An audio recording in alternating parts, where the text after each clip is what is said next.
a un texto que es bastante conocido y que vamos a tomar como base hoy, pidiéndole al Señor que Él nos hable a cada uno conforme a nuestra necesidad. Enemigos de la fe. Enemigos de la fe. Y vamos a ir a ver solo unos versos del libro a los Hebreos. Hebreos capítulo 11. Hebreos capítulo 11 es un capítulo que muchas personas le llaman la galería de la fe o la galería de los héroes de la fe. Y cuando uno utiliza la expresión o lee la expresión héroes de la fe, tal vez piensa que fueron personas muy extraordinarias, personas que nosotros no podemos ni siquiera emular, imitar o en algún momento parecernos a ellos porque decimos son héroes de la fe. En la Biblia en ninguna parte usted encuentra la expresión héroes de la fe. Eso es invento nuestro después. Porque lo interesante de este capítulo 11 es que menciona toda una serie, aún en forma cronológica, de personajes que Dios resalta su fe, pero estos personajes eran ordinarios. Lo extraordinario era el Dios de estos personajes. El poderoso es Dios, no estos personajes. Y cuando nosotros llegamos al capítulo 11, aunque parezca una obviedad, antes del capítulo 11 está el capítulo 10. Y el capítulo 10 es el que da la pauta en lo que el autor estaba describiendo, estaba relatando, estaba escribiendo, el autor a los Hebreos. Él viene hablando él está tratando de reforzar la fe de una comunidad de creyentes judíos o hebreos que estaban siendo presionados por causa de su fe y que estaban dudando de si mejor era volver a la ley de Moisés y volver a todos los rituales de la ley de Moisés.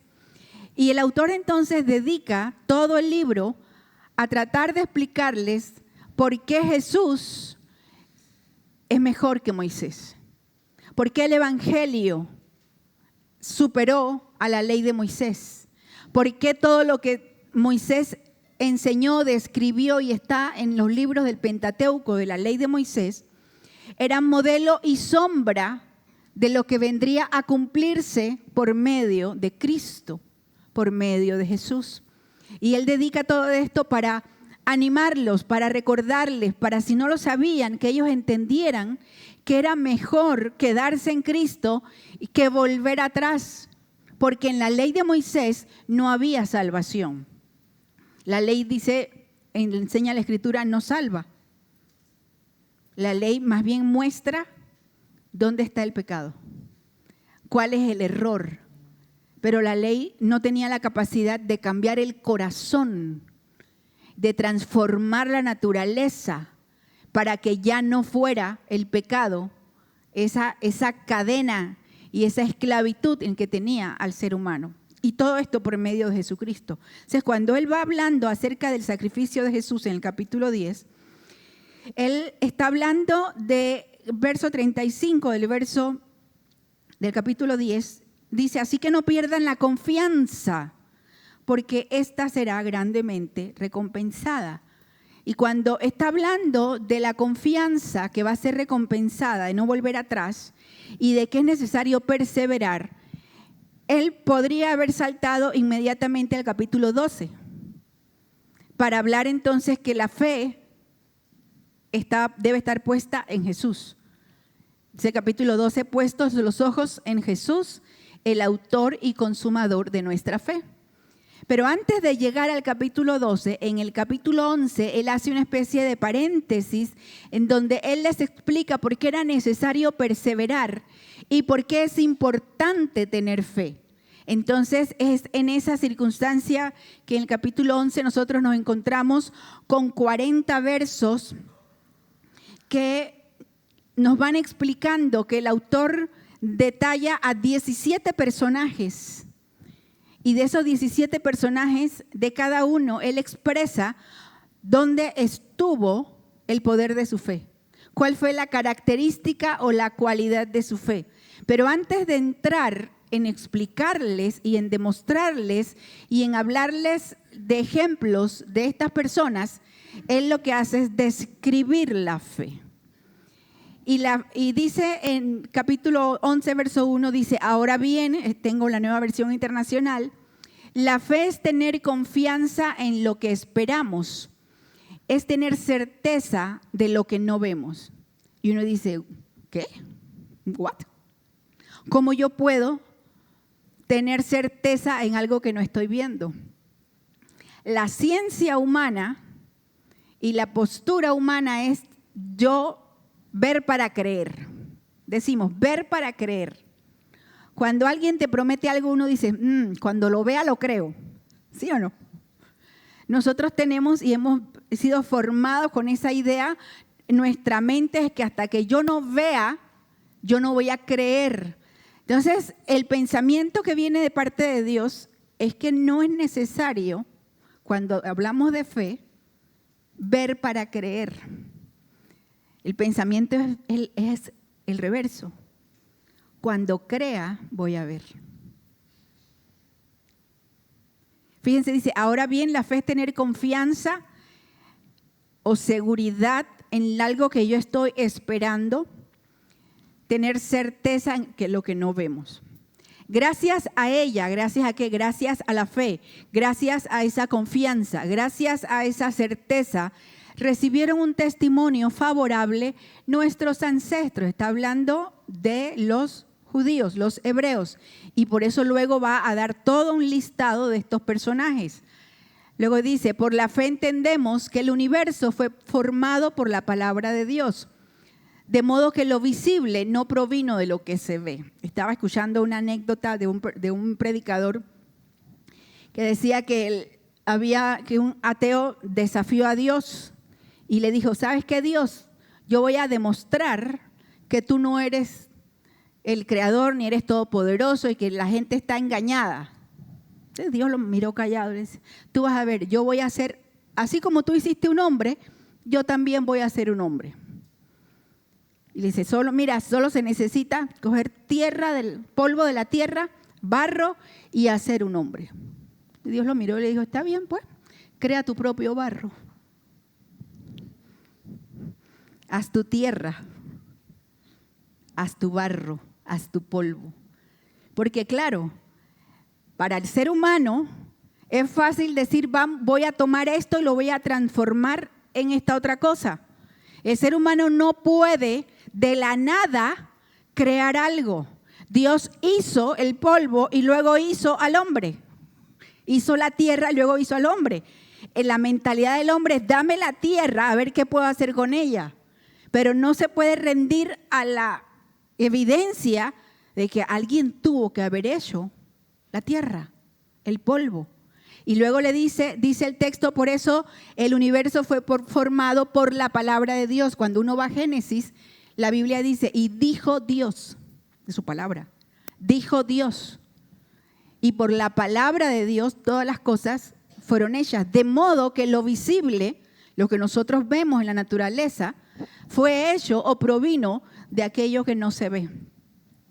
No provino de lo que se ve. Por la fe, luego comienza a poner ejemplos. Abel ofreció a Dios un sacrificio más aceptable que el de Caín y por ella recibió testimonio de ser justo, pues Dios aceptó su ofrenda. Por la fe, Abel, a pesar de estar muerto, habla todavía. Por la fe, Enoc fue sacado de este mundo sin experimentar la muerte. Eso usted lo encuentra en Génesis capítulo 5, que dice la Biblia que Enoc caminó con Dios y Dios se lo llevó. ¿Sí? No fue hallado porque Dios se lo llevó, pero antes de ser llevado, recibió testimonio de haber agradado a Dios. En realidad, sin fe es imposible agradar a Dios, ya que cualquiera que se acerca a Dios tiene que creer que Él existe y que recompensa a quienes lo buscan. Entonces, cuando nosotros nos encontramos con este capítulo y comienza a describir que sin fe es imposible agradar a Dios, que la fe es la convicción, la certeza, la seguridad de que lo que nosotros no vemos, estamos esperando, es la convicción de que lo voy a recibir. Nosotros debemos entender que la fe tiene que ver, es más allá de creer en algo, tener la creencia en algo. La fe en Dios y la fe de Dios no es simplemente el concepto abstracto aquí en mi mente, en mi pensamiento, de que yo creo en algo. Creer en Dios implica que la fe en Dios produce resultados. Cuando usted lee, y si puede leer en la casa, todo lo que habla acerca de estos personajes en este capítulo 11, va haciendo un avance cronológico de algunos de los personajes del Antiguo Testamento que le creyeron a Dios. Pero creerle a Dios no era decir yo creo y me encierro a llorar. Yo creo y digo, pero a lo mejor. Yo digo que creo, pero por si acaso mejor lo hago yo. Yo digo que creo, pero mejor voy a buscar a ver quién más me ayuda. La fe cuando es fe en Dios y la fe correcta en Dios, produce resultado y comienza a enumerar y a decir por la fe Abraham, por la fe Moisés, por la fe Sara. Pero no solamente dice por la fe Sara creyó, sino que por la fe Sara pudo creer que Dios la podía hacer dar a luz un hijo siendo una mujer de 90 años. Por la fe Moisés se encaminó en el desierto como viendo al invisible. Caminó, encontramos verbos. La fe correcta y la fe en Dios no es sentarme a decir yo creo en Dios, sino comenzar a actuar sobre aquello que yo creo que Dios me está diciendo o que Dios me ha prometido. A veces pensamos que creer en Dios es que yo no voy a hacer nada porque Dios de alguna manera va a hacer que alguien haga lo que yo tengo que hacer. Yo tengo fe en Dios, así que no voy a cocinar. Que Dios me mande que Lesbia me haga una comidita rica y me la mande. Ana. Yo voy a confiar en que Janet se acuerde que me gusta tal cosa. Es que yo creo, yo tengo fe, por eso no hago nada. Yo espero que Dios me dé todo. Sin embargo, la fe es creer que Dios puede hacer y que lo que Dios se ha prometido, lo que Dios dice en su palabra, se va a realizar y yo tengo que actuar sobre la base de esa fe. Y no solamente actuar, sino ser perseverante. ¿Sabe que a veces nosotros le creemos a Dios, pero le creo para 5 minutos? Y cuando pasaron 5 minutos y no resultó, decimos,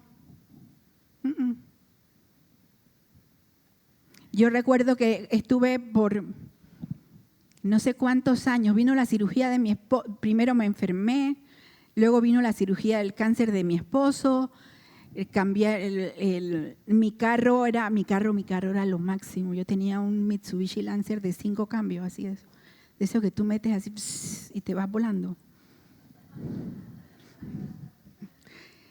Pero después que me enfermé yo no podía, ese juego del clutch, del cambio, del todo, me lastimaba mucho. Entonces yo decía, Señor, necesitamos un carro, necesitamos cambiar de carro.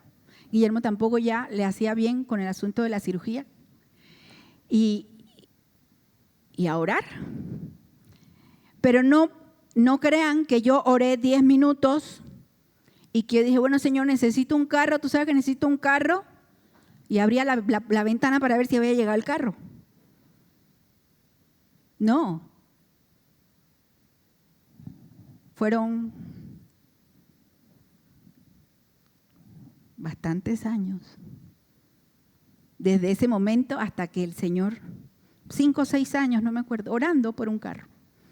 Y la iglesia se reía porque decía, hermanos, ora. Y la gente oraba por un carro para la pastora.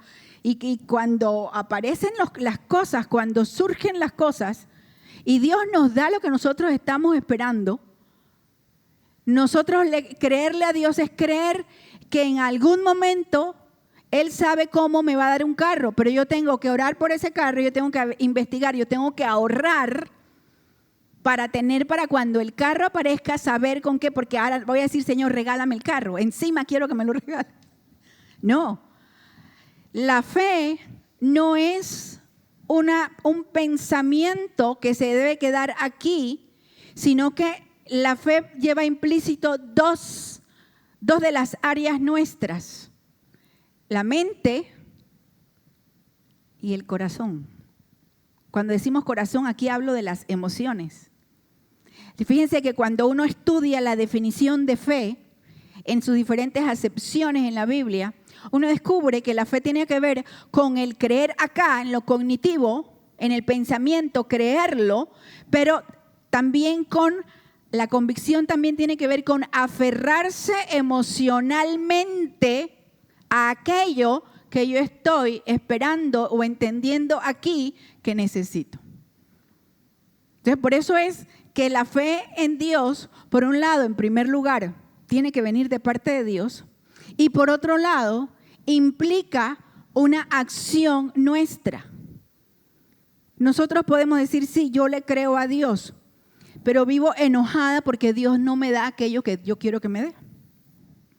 O sí, yo le creo a Dios, pero ¿quién sabe? Yo creo que Dios puede hacerlo, pero ¿quién sabe? Una de las cosas yo les he contado en varias oportunidades, les he comentado que yo tuve situaciones de la infancia que no fueron muy bonitas, que no voy a repetir, porque el mensaje no se trata de mí.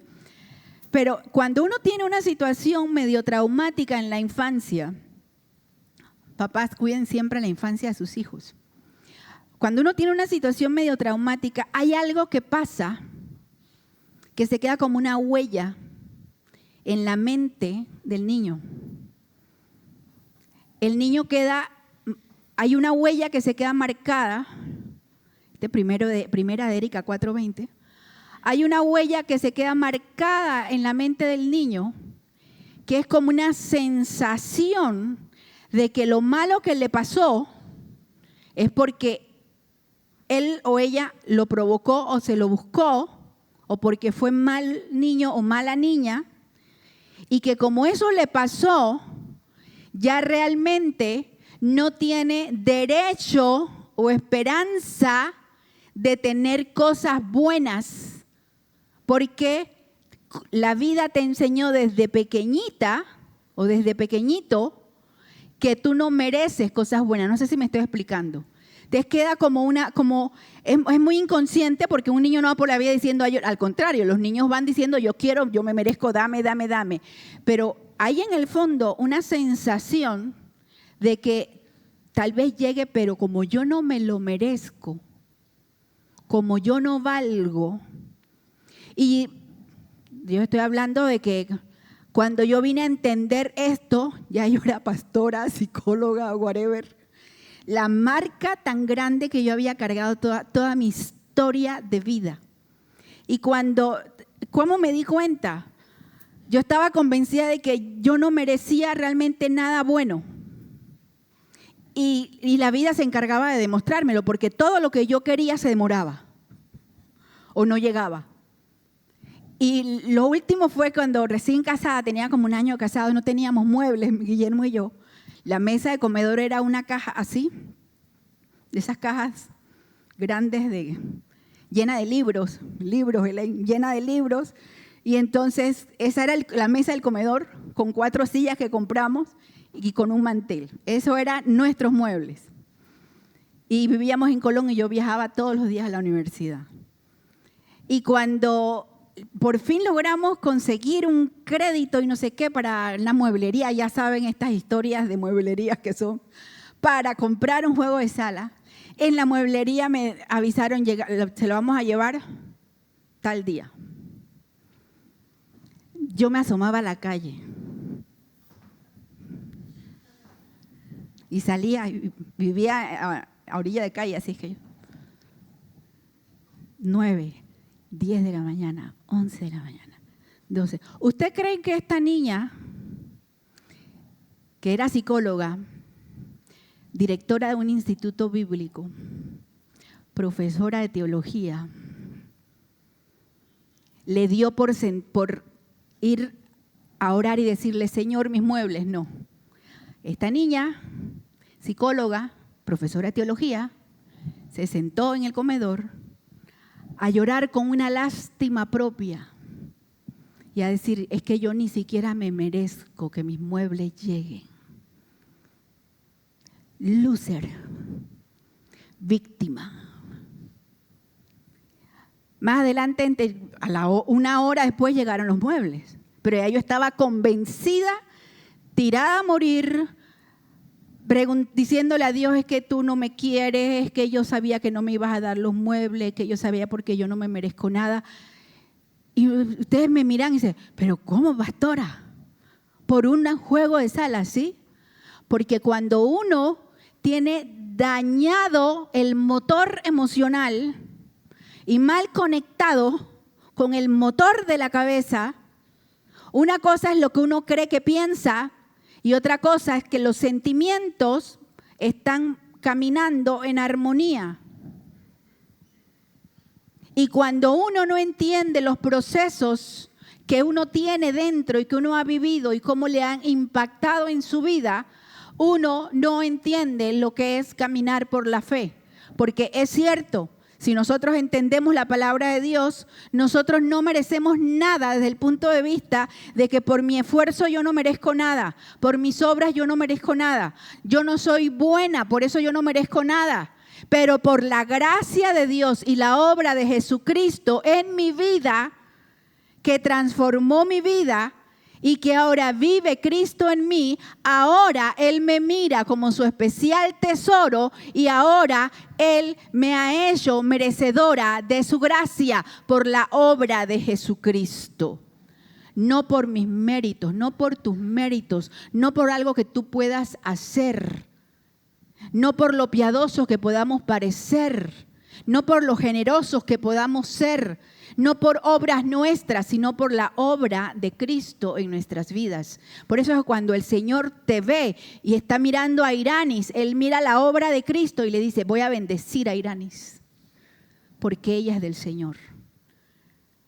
La fe, por eso les decía, la fe es más allá de entender acá con mi mente y decir, sí, yo sé que Dios. Les digo, yo sabía. Guillermo me usaba de concordancia. ¿Ustedes saben lo que es una concordancia?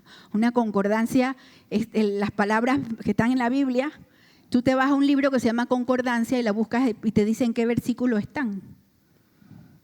Entonces yo era la concordancia. Guillermo me decía, Erika, ¿dónde es que está tal verso? Yo le decía, en tal.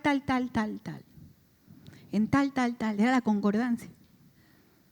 Pero esa concordancia lloraba porque no tenía un juego de sala, porque decía, yo no me merezco ni un juego de sala, porque Dios en el fondo, muy en el fondo, no me ama.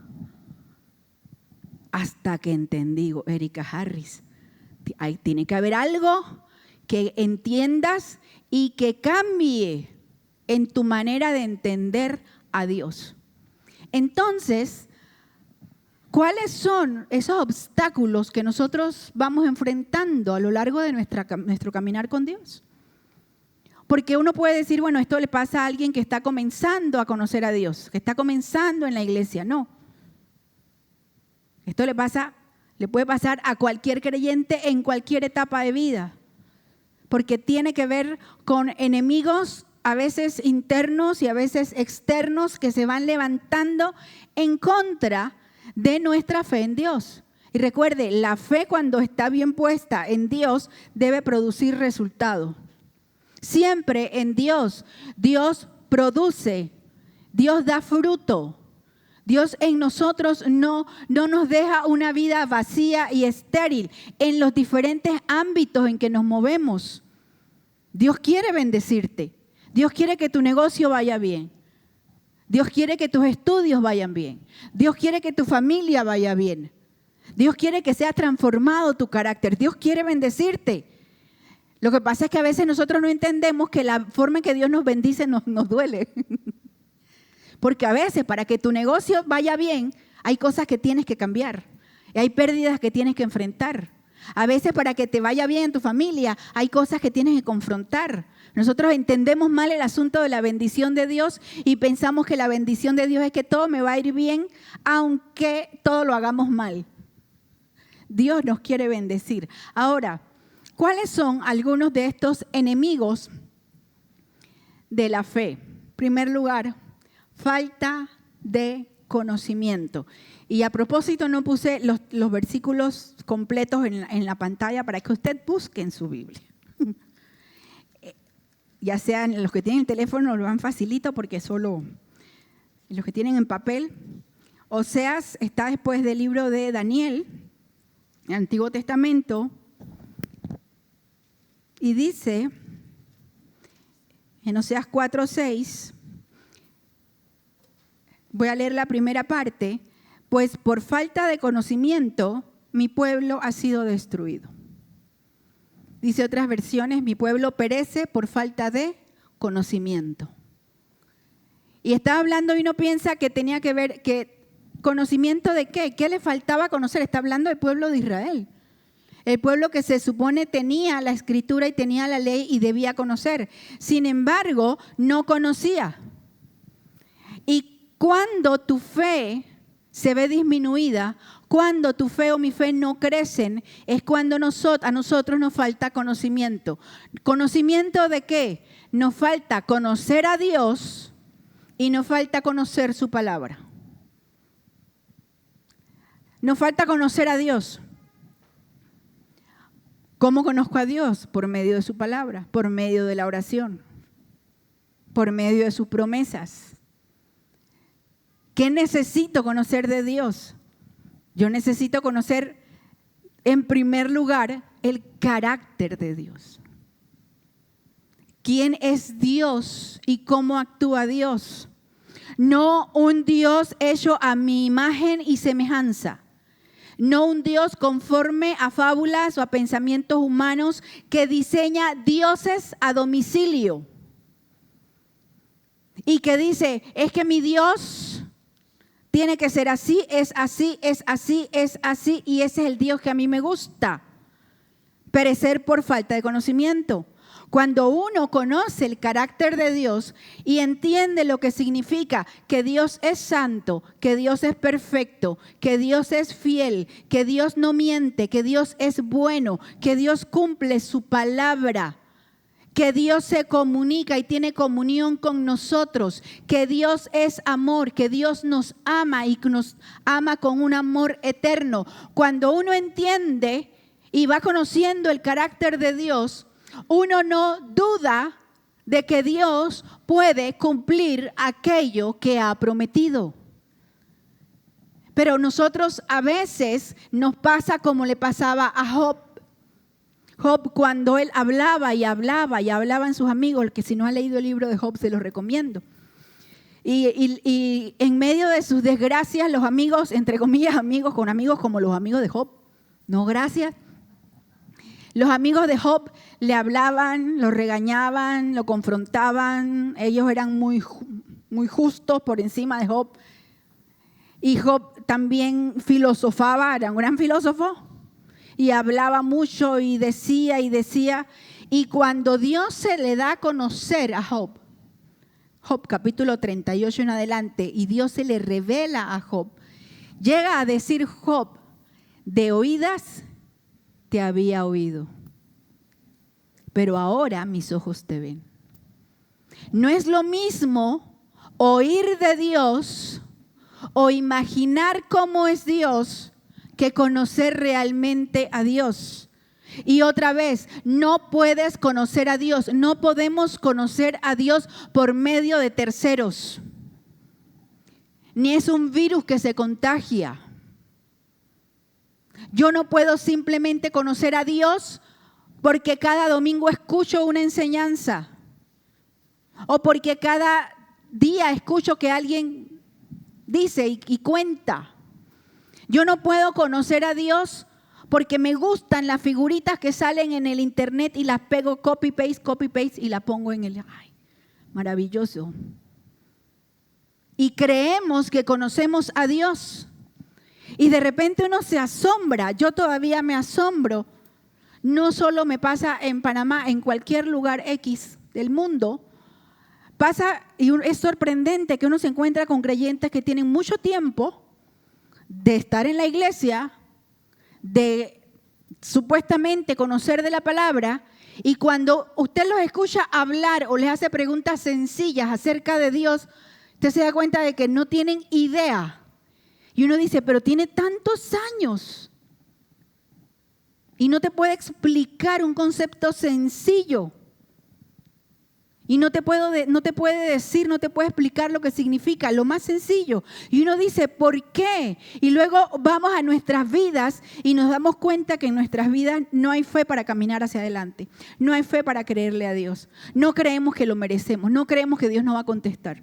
No creemos que, ¿y será que Dios solo me está provocando? ¿Será que Dios solo está viendo para ver cómo yo reacciono? Cuando una persona que dice ser creyente habla de esta manera es porque no ha conocido a Dios. Y el pueblo perece por falta de conocimiento. No conocer a Dios no es tener fe. Conocer a Dios, si yo sé que Dios promete que va a estar conmigo todos los días hasta el fin del mundo, no importa lo que me pase, yo creo que Él está conmigo todos los días hasta el fin del mundo. Si Él dice que el que está bajo la sombra del Omnipotente, que el que habita al abrigo de Dios morará bajo la sombra del Omnipotente, lo cual quiere decir que Dios me guarda y Dios guarda a los míos, yo creo que Dios me va a guardar y va a guardar a los míos, porque dice el texto bíblico que Dios no es hombre para que mienta. Entonces, cuando nosotros no conocemos a Dios, no podemos ejercitar nuestra fe. No podemos creerle, no podemos entender.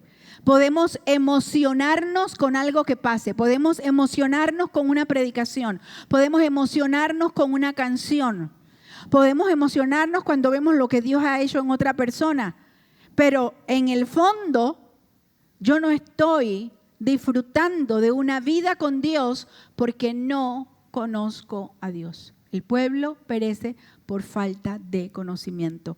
Segundo lugar, enemigo de la fe, el temor. Ay, el temor, el miedo.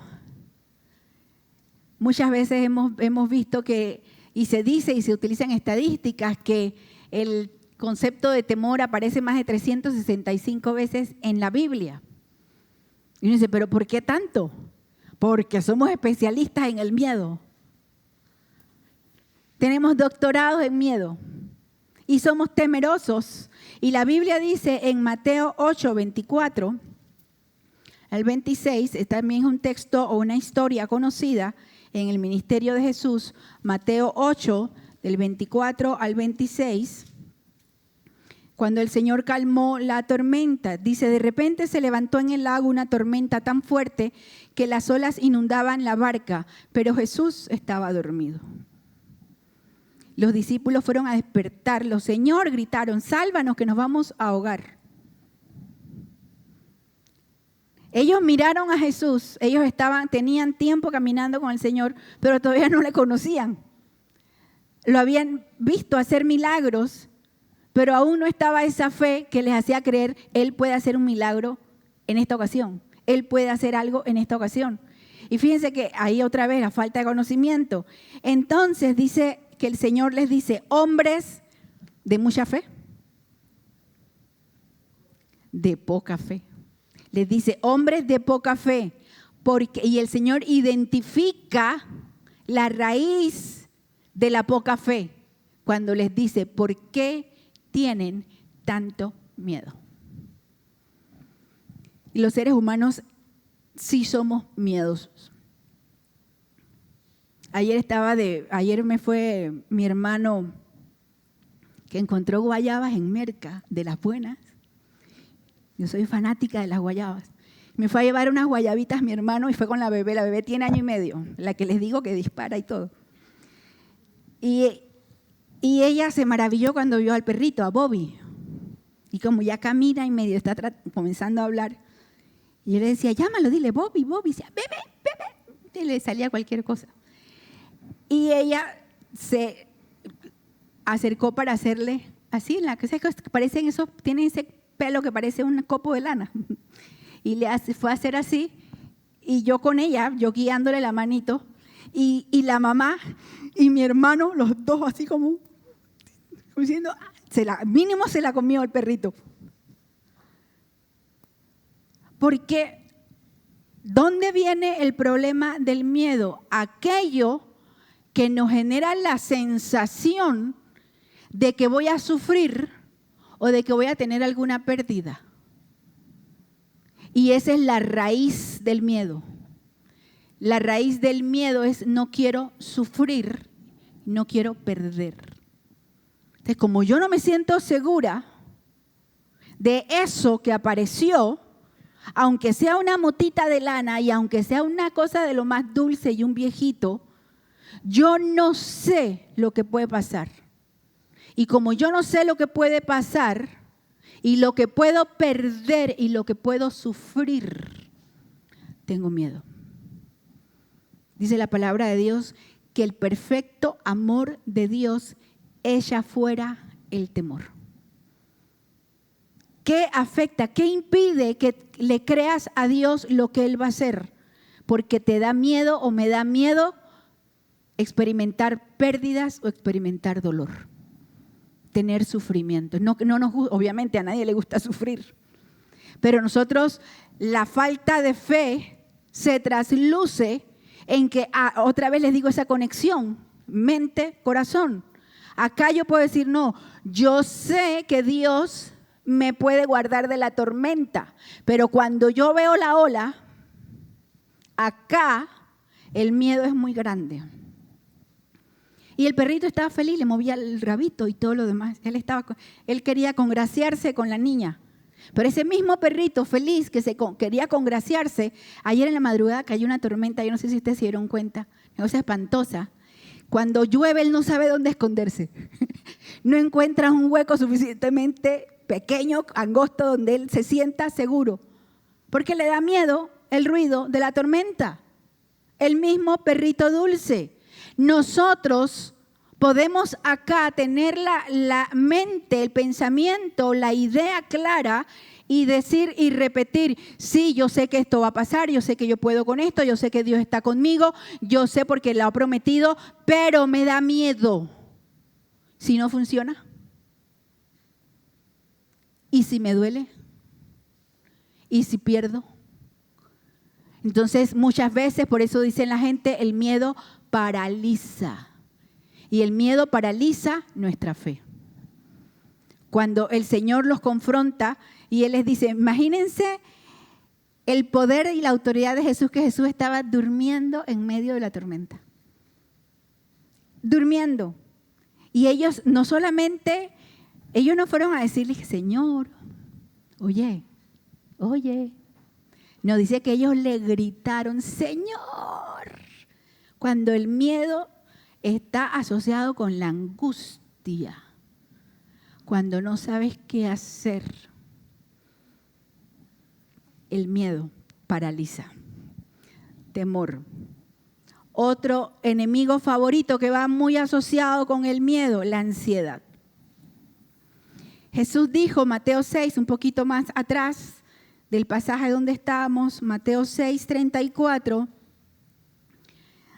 dice el texto bíblico, por lo tanto no se angustien por el mañana, el cual tendrá sus propios afanes. Cada día tiene ya sus problemas. Y cuando dice no se angustien, no se afanen, no sean ansiosos. Es la misma palabra. Y la palabra ansiedad que se usa, o la palabra angustia, que aparece aquí en este texto, da la imagen de alguien que está siendo estrangulado. ¿Usted alguna vez se ha ahogado con algo de comer? Un clavito de olor.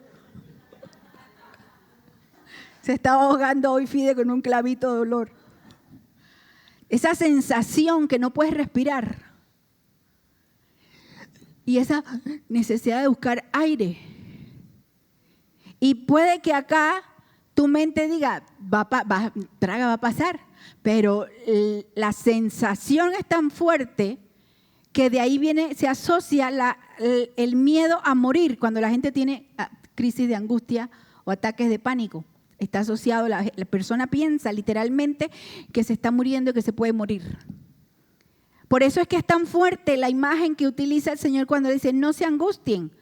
Una persona ansiosa es una persona que vive como si alguien lo estuviera estrangulando y no pudiera respirar. La ansiedad está asociada a la necesidad de control. Yo creo que si yo controlo esto, todo va a estar bien. Y las dos grandes mentiras que nos creemos. Si yo no lo hago, nadie lo va a hacer. Y la otra mentira es, nadie lo puede hacer mejor que yo. Es necesidad de tener control. La gente controladora, aquella que quiere que todo sea como dice. La comida, la casa, el trabajo, el negocio, cómo se viste en tal, cómo pasa esto, cómo lo otro. Una persona controladora, en el fondo, ojo, controladores, la necesidad de control refleja inseguridad. En el fondo, una persona muy ansiosa se siente tan insegura que piensa que tiene que controlarlo todo para sentirse seguro, para saber dónde pisa, para sentir que nada le va a pasar. Una persona ansiosa es una persona que probablemente le falte la fe. ¿Por qué? Porque uno quiere controlar hasta lo que Dios va a hacer. El cómo, el cuándo, el qué y el dónde, el por qué. Y sí, Dios, yo quiero que tú me des esto y esto y esto y esto de tal manera, en esta fecha así, y por medio de esta persona, y ten cuidado con esta, porque con este no, y así. Nosotros queremos decirle a Dios cómo, cuándo, cómo y por qué. Y cuando esas respuestas a nuestras preguntas del dónde, cómo, cuándo y por qué no son respondidas de acuerdo a nuestra propia opinión, nosotros comenzamos a fallar en nuestra fe en Dios.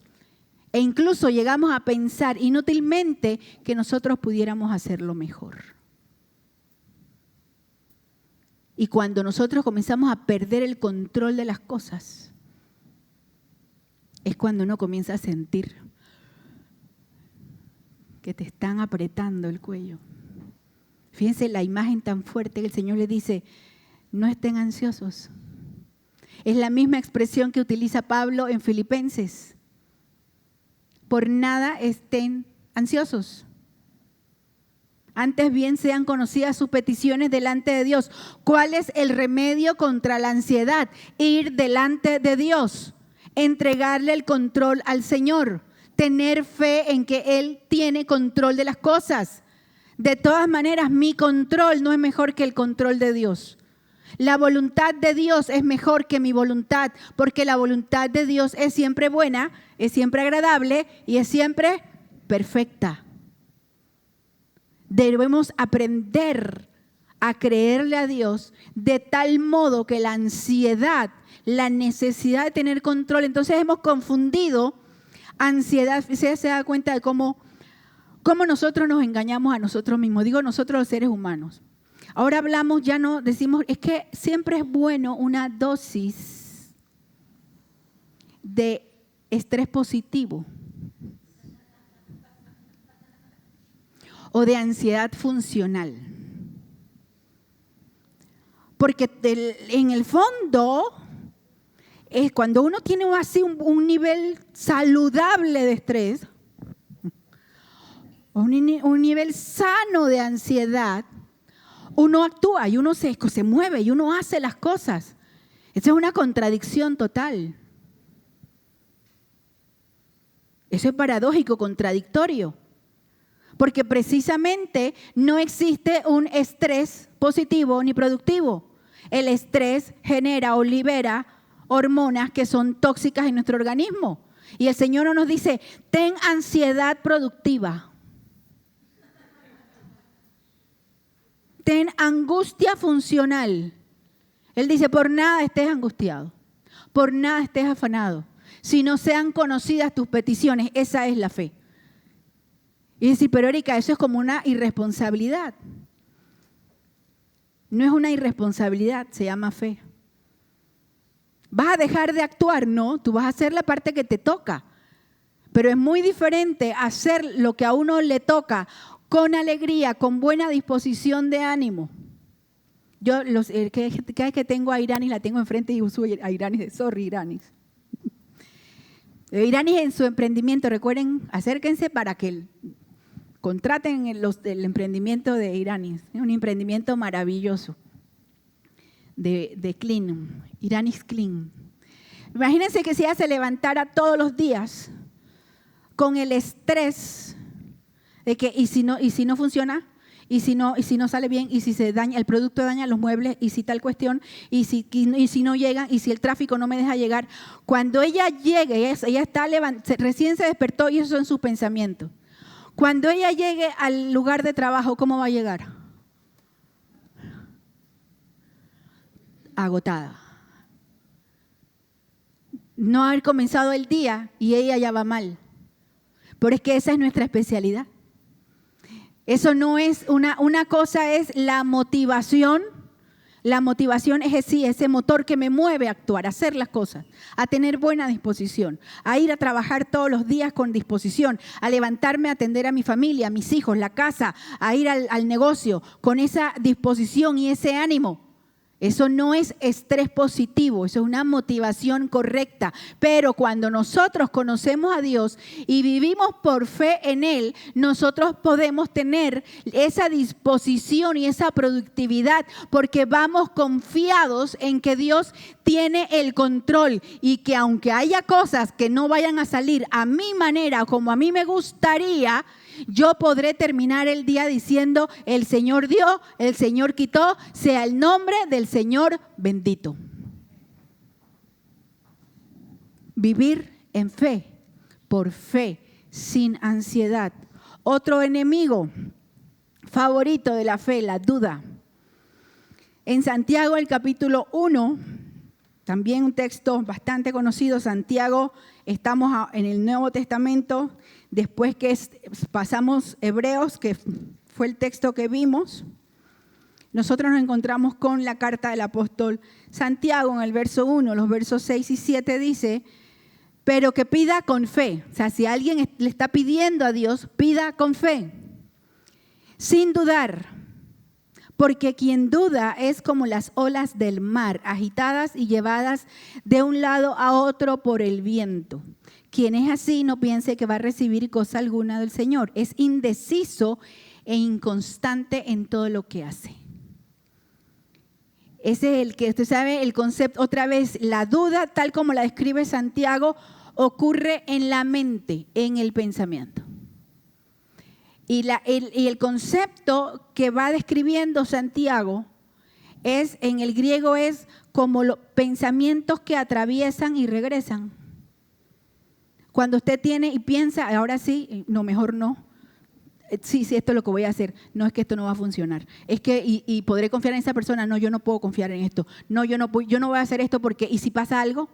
No voy a planear ese negocio porque, ¿y si pasa algo? No voy a salir de viaje porque, no, mejor sí me voy de viaje. Es como una especie de ping-pong mental que va y viene el pensamiento. Y ahorita estoy segura, pero mañana no estoy tan segura. Y hoy creo que Dios está conmigo, pero mañana no creo que Dios está conmigo. Y hoy creo que Dios me va a bendecir, mañana no creo que Dios me va a bendecir. Hoy creo que Dios está conmigo porque Él lo dijo, mañana no estoy tan segura. Porque yo no soy de las favoritas de Dios. Otra vez, por no conocer a Dios. Entonces, el que duda, dice, la Biblia lo describe, es como las olas del mar, que es inconstante, va y viene. ¿Cómo sabes si estás dudando y tu fe no camina por duda? Siéntate a preguntarte cuántas cosas tú haces así. ¿Sí? No. mejor hoy no, mejor mañana. Una cosa es la prudencia antes de actuar y otra cosa es mantener permanentemente una acción en pausa porque no estoy segura de que Dios puede ayudarme. Dice, el que duda, por eso dice Santiago, el que le está pidiendo a Dios, pida con fe. La duda es enemiga de la fe. Y por último, otro enemigo de la fe es cuando tenemos un enfoque equivocado. Y aquí en el mismo Hebreos, pero ahora en el capítulo 12, fíjense que el autor comienza el capítulo 12 diciendo, por tanto, también nosotros que estamos rodeados de una multitud tan grande de testigos. ¿De qué está hablando? Está hablando de todos los ejemplos que se habían mencionado en el capítulo 11. Todos los ejemplos de esas personas que vivieron por fe, que actuaron por fe, que le creyeron a Dios, que hicieron grandes cosas por creerle a Dios. Dice, teniendo en cuenta que ha habido gente a lo largo de la historia que le ha creído a Dios y que ha hecho grandes cosas por causa de la fe, por tanto, nosotros, dice, despojémonos del lastre que nos estorba. ¿Usted ha probado caminar grandes distancias cargando algo pesado? Cuando Erika lavaba en el río y que te lavabas tú la cabeza. Con nosotros una vez, cuando yo era adolescente, fuimos con mi papá íbamos mucho de gira por el lago en Colón y por algunos poblados en el interior. Y uno, adolescente, yo no sé aquí cuántas mujeres hay que llevamos en la cartera, decimos, vamos a una cosa y cargamos esa cartera. Nosotros una vez teníamos una amiga que viajó a un viaje de 3-4 días con 12 maletas. Yo una vez de adolescente me fui por tierra a Costa Rica a una convención de la iglesia, era adolescente, llevaba una maleta, yo llevaba mínimo 6 pares de zapatos para 4 días. Así la maleta, y yo así chiquita. Y una ocasión que andábamos de gira, encima era caminar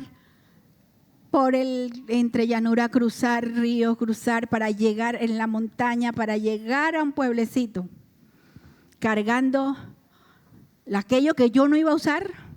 Hoy les aseguro que llevaría mi iPad a un lugar donde no hay wifi, se los aseguro. Así, porque así hacemos, dice. ¿Verdad? Y estando en ese lugar, que estábamos allá y que hicimos y todo lo demás, oigan, que alguien en la noche me roba mis zapatillas. Ajá, hice camino de regreso, para atrás, descalcita la niña. Cuando el apóstol dice, despójate de ese lastre, no se está refiriendo a aquellas cosas que tú necesitas y que te hacen bien y que son parte de los dones que Dios te ha dado y los talentos que Dios te ha dado. Está hablando de aquellas cosas que se convierten en tu vida en un peso que te impiden caminar por la fe. Y lo enumera, dice, en primer lugar, el pecado. Uno no puede caminar con Dios y caminar en fe viviendo en pecado. Es contradictorio. Porque el mismo pecado que estoy cometiendo me impide a mí acercarme a Dios confiadamente. Porque es como cuando el niño se mete a la cocina y se coge las galletas que usted le acaba de decir que no se las coja y está con la boca manchada y usted le habla al niño y ¿qué pasó? Y el niño no lo mira. ¿Y qué hiciste? No, nada. Yo no fui, nada. Y la boca llena de galletas. Pero no te mira, porque no tiene la libertad, porque sabe que algo hizo mal y no tiene la libertad de decirte sí, yo hice mal. Por eso el apóstol dice, Despójate, quítate de ese lastre. Si estás pecando, no te alejes de Dios. Arrepiente de tu pecado y vuélvete a Dios para que puedas levantar tu mirada y acercarte a Dios. Porque dice la palabra de Dios que Él es amplio en perdonar todos nuestros pecados. Pero fíjense lo que está diciendo. Y corramos con perseverancia. Otra vez, la fe está asociada con la perseverancia. La carrera que tenemos por delante. Y aquí es donde viene el enfoque. Fijemos la mirada en Jesús. ¿Sabes cuál es el mayor o uno de los grandes enemigos de nuestra fe? Que nosotros miramos a todo y a todas partes menos a Jesús. Los que invierten en la bolsa pasan mirando los índices de la bolsa. Los que están pendientes de si va a ser la política lo que nos va a salvar, viven pendientes de los políticos. Y así cada uno elige dónde va a fijar su mirada, dónde afuera va a esperar que venga la salvación, que venga la ayuda, que venga y el problema del latinoamericano, porque antes yo decía problema del panameño, pero no vamos a tomar rejo parejo. El problema nuestro en general es que usamos mucho el juega vivo y esperamos que de alguna manera me voy a salir con la mía, de alguna manera voy a resolver, de alguna manera alguien me va a dar, de alguna manera esto va a salir. Pero el creyente que conoce a Dios, recuerden, primer enemigo, falta de conocimiento, el creyente que conoce a Dios, si va a caminar por la fe con el Señor, tiene que poner los ojos en Jesús. Fíjense que el autor había hecho una enumeración de 17 personajes. Y habló de Moisés, habló de Sansón, habló de David, habló de Abraham, habló de Sara, habló de José, habló de grandes personajes que nosotros leemos en la Biblia. Pero él no dijo, pongan los ojos en Moisés, en Gedeón, en Sansón, en David o Abraham. Aunque los haya mencionado, porque fueron personas ordinarias, comunes y corrientes que le creyeron a un Dios extraordinario y grande y poderoso. Ahí es donde estaba la virtud de la fe de estos personajes, que ellos pusieron su mirada y su confianza en Dios. Entonces está diciendo, pon tus ojos en Jesús. No desvíes tu mirada ni a las circunstancias, ni a tus errores. A veces la falta de fe viene porque nosotros miramos nuestros errores pasados y decimos, es que ya yo ahí me caí, ya yo sé que yo me voy a caer, ya yo sé que yo voy a seguir en lo mismo. Entonces, claro, ¿qué vas a hacer? A seguir en lo mismo. Pero dice el texto, puestos los ojos en Jesús, el iniciador y perfeccionador de nuestra fe. ¿Cómo se perfeccionó la fe de Jesús? Por el gozo que le esperaba, soportó otra vez la paciencia, la perseverancia, soportó la cruz, menospreciando la vergüenza que ella significaba, y ahora está sentado a la diestra de Dios. ¿Cómo se afecta nuestra fe cuando nosotros ponemos nuestra mirada y nuestra atención en los problemas, en las circunstancias, en mis limitaciones, en mis carencias, en lo que yo no sé hacer, en lo que yo viví? Después del incidente de la sala, que yo sufrí tanto por una sala. Cuando me tuve que mudar de Colón, no me pude llevar mi sala. La regalé. Nos fuimos, mi esposo y yo, a vivir a Honduras. No sabía si iba a tener sala.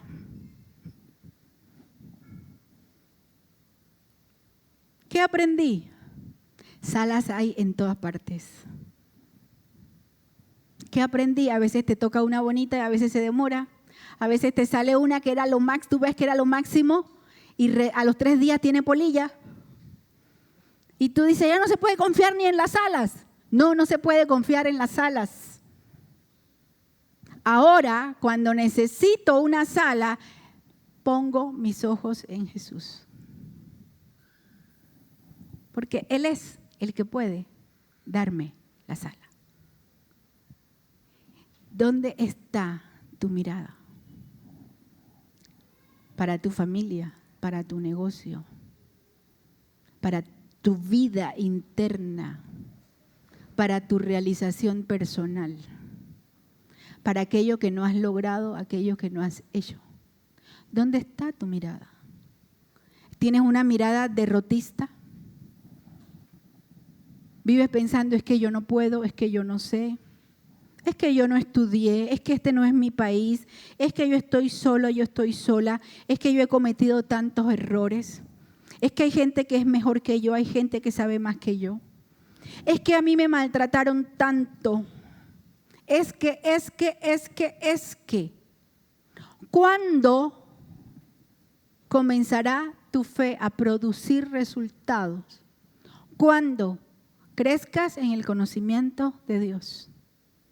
Cuando dejes el temor afuera, cuando no cedas a la ansiedad y a la necesidad de control, cuando pongas tus ojos en Jesús, autor y consumador de nuestra fe. Señor, te damos gracias por tu palabra. Te damos gracias porque en ti nada es ni casualidad, ni coincidencia, ni es aleatorio. Tú conoces, Señor, nuestra necesidad. Tú envías tu palabra porque a cada uno de nosotros, Señor, tú sabes que necesitamos escuchar y cómo necesitamos aplicar. Yo quiero invitarte a que tú reflexiones en esta mañana en aquello que has escuchado. Yo quiero invitarte a que si tú no le has entregado nunca, no se puede caminar y vivir por fe si no se tiene una relación personal con Cristo. Si tú no le has entregado tu corazón a Jesús, si no le has dicho, sé el Señor de mi vida, aquí en este lugar, o los que están conectados o verán este mensaje después, hoy es el día de salvación. Hoy es el día de decir, Osana, sálvame ahora. Hoy es el día que le diga, Señor, perdona mis pecados, cambia mi vida. Si tú ya conoces al Señor, ¿cuál es el obstáculo de tu fe? ¿Tu propio razonamiento? ¿Miedo al fracaso? ¿Miedo a la pérdida? ¿Tendencia al control, a la ansiedad, a la necesidad de hacer las cosas a tu manera? ¿Te falta realmente conocer a Dios? ¿No le has conocido en su carácter, en su plenitud, su santidad, su bondad? ¿No sabes cuáles son las promesas de Dios para tu vida?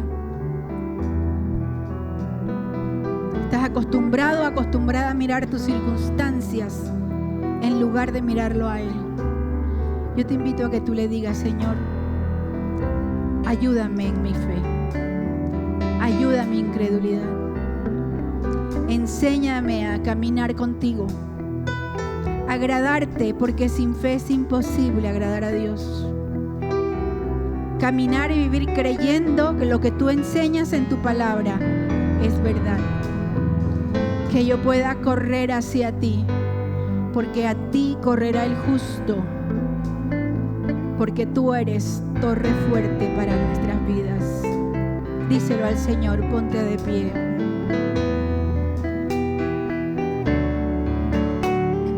Torre fuerte es el nombre del Señor. Torre fuerte es el nombre del Señor. Torre fuerte es el nombre del Señor. Torre fuerte es el nombre del Señor. Torre fuerte es el nombre del Señor.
a levantar tus manos y dile: Señor, enséñame a correr hacia ti. Enséñame a reconocer que tú eres mi torre fuerte. Enséñame a caminar hacia ti, a mirarte a ti, a creer en tu palabra, a creer en tus promesas, a confiar en que tú no cambias, que tú eres el mismo ayer y hoy y por los siglos. Dile: Señor, te entrego mis problemas, te entrego mis angustias, te entrego mis pecados, perdona mis pecados, límpiame, sáname, enséñame a mirar, a caminar por fe, en aquella convicción de que tú proveerás, aunque yo no vea, Señor. Dame la certeza, la garantía, la seguridad en mi corazón y en mi mente, que tú cumplirás tu palabra, que nunca me abandonarás, nunca me dejarás, que no me hará falta nada porque tú eres mi pastor, que tú me corregirás en el momento necesario y oportuno, que tú siempre me harás bien, que yo aprenda a descansar en tu nombre, Señor, porque tu nombre es torre fuerte para nuestras vidas, Señor. A ti corremos, Señor. Dile: torre fuerte es el nombre del Señor.